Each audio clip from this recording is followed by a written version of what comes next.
Good morning, everybody. I just was hoping to kind of go along with Steve Rardin. I watched one of his videos that were dealing with quality versus quantity. Thought that was a very good video. Very good. It was well put. It's well, it is the truth. So I was wanting to kind of cover this morning. As service technicians, we're going to get preventive maintenance, of course, every once in a while. And when we get those, it's not always exciting to us because, it's not what we went to school for. It's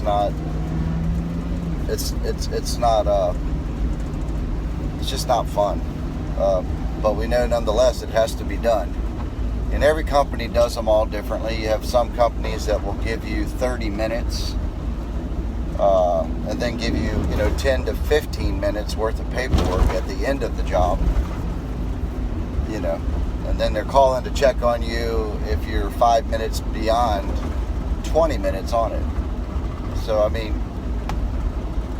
it doesn't make any sense. I realize, granted, you're not going to make any money doing it, but you did collect the $267 or $164, or depending on how many systems they had. That's the reason why I'm going with that.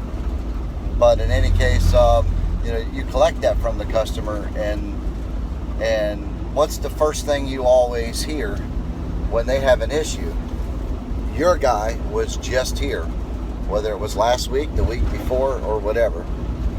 And to me, if you want to save face with customers, then do your job correctly. Do it to a point to where give your guys some time.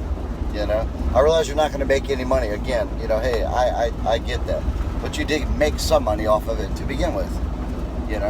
So Steve, I want to say that you did a great job, a really great job at trying to explain, quantity versus quality. It is the truth. And when I go, I like customers to be somewhat involved in what I'm doing. They're very thankful because the question they always, I'm just gonna be honest with you. I carry nitro bottles into the attics because here in Louisiana, this is where most of the furnaces / air handlers are located. And I have to blow out drain lines and things like that. I'm pretty thankful that my boss in general puts on those primary drain T twisty that has, a 1/4-inch port on each side to be able to blow out your drain lines. And it's a very handy feature. It works well, and I love it. But Steve, I do just want to say, Steve, I'm a huge fan of your videos, and I know that you do very good work.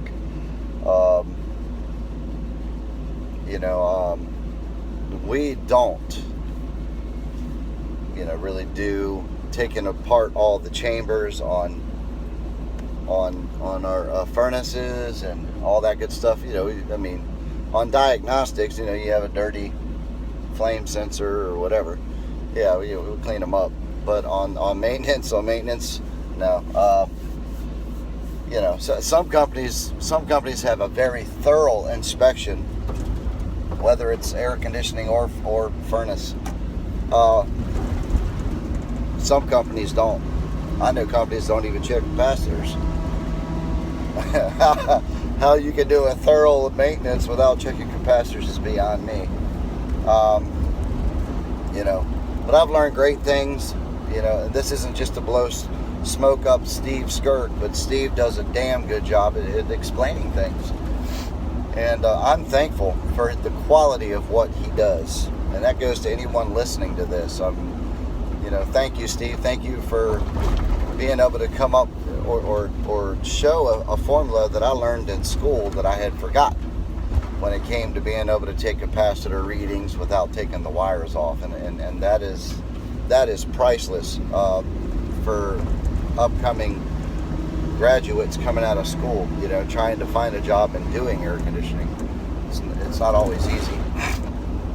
But thank you, Steve. Thank you so much for that. I just wanted to say this morning, you know, I may even get some maintenance calls today. As you can tell, I'm in a long sleeve type hoodie.